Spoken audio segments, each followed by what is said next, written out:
32 bob.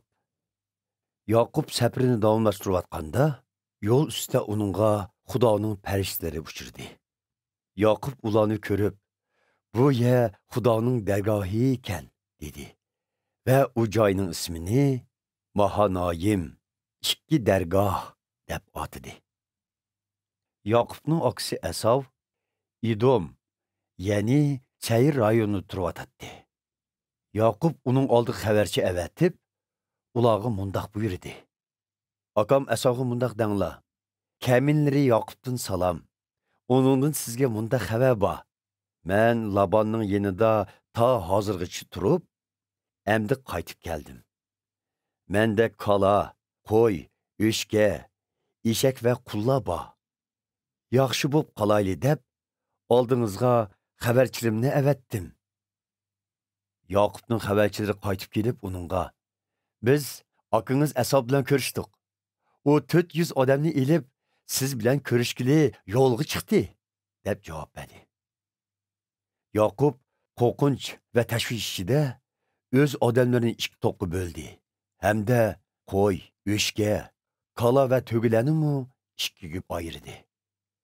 U agar Asovning odamlari bir to'pga hujum qilsa, yana bir to'p kech qutulib qolar deb o'yladi. Ondan Yaqub mundaq duo qildi: "Ey bovam Ibrohim bilan otam Isoq e'tiqod qilib kelgan Xudo, duoyimga quloq solg'aysan. Ey Parvardigor, sen meni yurtimga hamda tuqqanlarimning yeniga qaytishga buyurgan va hamma ishlarimni o'ng qilib beradiganligingni aytgan eding. Men sening mendek xizmatkoringga ko'rsatgan barliq mehribonliging va vafodorligingga loyiq emasman. Burun men Iordan daryosini o'tganimda qo'limda faqat bir hosila bor edi. Endi bu ikki to'p kishini boshlab qaytyapman. Meni akam Asovning qo'lidan qutqizg'aysan. Men uning meni, hatto xotin, bola joqlarimni o'ltirib etishidan qo'rqaman.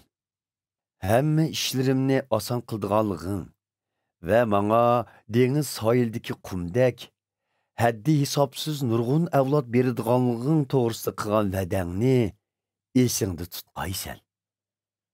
Yaqub u yerda bir kecha qo'nib, o'z melining bir qismini, ya'ni 200 o'shka, 20 tika, 200 sog'liq qo'y, 20 qo'shqar, bo'tloqlari bilan qo'shib 30 kishi to'ga, 40 inak, 10 buqa, 20 modi eshak va 10 hangi eshakni aksi Asovga sug'at qilishga tanladi.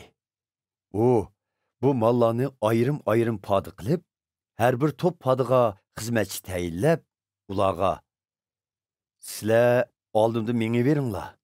Har bir to'p podining orasida belgilik orliq qo'yib haydanglar", dedi. U yo'l boshlab menga xizmatchisiga: "Akam Asov sanga uchirganda, agar xo'jayining kim? Qayerga borasan? Oldingdagi bu mallar kimning?" deb so'rasa, sen: "Bular xizmatkoringiz Yaqubning. Bu bo'lsa, uning xo'jayini Asovga qilgan sovg'ati. O'zi kaynimizni kelyotidi", deb javob bergin", dedi. U ikkinchi, uchinchi va boshqa podlarni haydaganlarning hammasiga: "Sizlar Asovga uchirganda, xizmatkoring Yaqub kaynimizni kelyotidi, deyishinglar kerak", deb buyurdi. Yaqub ichida: "Men bu sovg'atlar bilan uning ochiqini yondirsam, ko'rishgan chig'imizda u balki meni kechirib eti", deb o'yladi. Shuning bilan u sovg'at edib mang'uchlarni avval yo'lga sevitib, kechini shu yerda o'tkazdi. Shu kuni kechida Yaqub o'rnidan turib, 2 ayoli, 2 kichik xotni va 11 farzandni elib, Yabuk daryosidan o'tdi. Ularni sudan o'tkazgandan keyin hamma tavqotlarini qarshi tarafga o'tkazibdi. O'zi bo'lsa bu tarafda yolg'iz qoldi. Ondan bir kishi kelib Yaqub bilan tong otqucha kelishdi. U kishi Yaqubni yengamaydiganligiga ko'zi yetib, uning sag'risiga tegib qo'ydi. Buning bilan Yaqubning so'ngichi o'rnidan chiqib ketdi. U kishi, tong atay deb qoldi. Meni qo'yib be, dedi. Sen manga baxt ata qilmag'ucha qo'yib bermayman, dedi Yaqub. U kishi uningdan, isming nima? deb so'radi. Ismim Yaqub, deb javob berdi u. Yilqi kishi yana, buningdan keyin isming Yaqub emas, Isroil, Xudo bilan kelishdi bo'lsin. Chunki sen Xudo va inson bilan kelishib, shuhrat qozonding, dedi. Yaqub uningdan, aytqin, sening isming nima?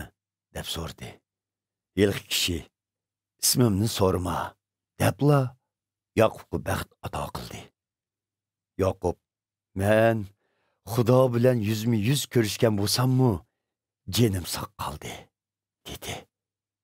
Shuning bilan u bu yerning nomini Peniel, Xudoning yuzi deb atadi.